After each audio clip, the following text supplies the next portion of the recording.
जय श्री कृष्ण। श्री कृष्ण अनेक प्रकार से अपनी सत्ता का प्रकृति के विभिन्न चीजों में अपनी प्रभुता का वर्णन करते हैं। जब श्री कृष्ण के द्वारा सभी जगह अपनी सत्ता का, अपनी प्रभुता का वर्णन किया तो अर्जुन उसका क्या उत्तर देते हैं? तो अर्जुन उसका उत्तर देते हैं, परम ब्रह्म परम धाम पवित्रम परमम भवान पुरुषम शाश्वतम दिव्यम आदि देवम अजम विभो। तो अब श्री कृष्ण की इस प्रभुता को सुनते सुनते, श्री कृष्ण की इस महत्ता से परिचित होते ही अर्जुन कहते हैं कि हे कृष्ण, आप तो परम ब्रह्म हैं। हे कृष्ण, आप परम धाम हैं। आप सबसे पवित्र हैं। आप निरंतर रहने वाले पुरुष हैं। आप दिव्य हैं, अजर हैं, व्यापक हैं। आपकी महिमा अपरंपार है। आपकी महिमा का वर्णन करना मानव के लिए असंभव है।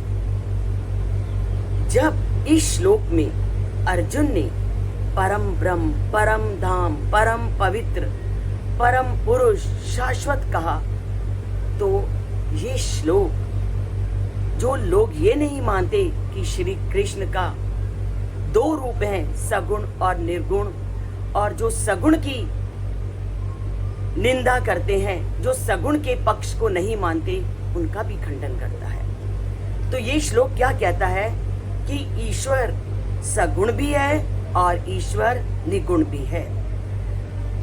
उनको परम ब्रह्म, परम धाम, पवित्र कह करके उन्होंने श्री कृष्ण के निर्गुण रूप का वर्णन किया, और श्री कृष्ण का जो अवतार वाला पक्ष है उसको बता करके उन्होंने श्री कृष्ण के सगुण रूप का वर्णन किया। तो ये कहना, जो कि लोग अक्सर मानते हैं, सगुण वाले मानते हैं कि ईश्वर का केवल सगुण रूप है, निर्गुण नहीं, और निर्गुण वाले मानते हैं ईश्वर केवल निर्गुण रूप है, उसका सगुण रूप नहीं है। तो इन दोनों मंतव्यों का यहाँ पर खंडन हो जाता है। तो ईश्वर सगुण और निर्गुण दोनों रूप में है। अगर आज कृष्ण का जो पक्ष है वो उसका सगुण रूप है, और जो कृष्ण के अंदर अलौकिक शक्ति है कि वो पर ब्रह्म है, परम धाम है, पवित्र है, पुरुष है, शाश्वत है, ये उसका निर्गुण रूप है। तो उस परम सत्ता के सगुण और निर्गुण ये दोनों ही रूप हैं, और जो परम सत्ता है हमें उसको ही जानने का प्रयत्न करना चाहिए।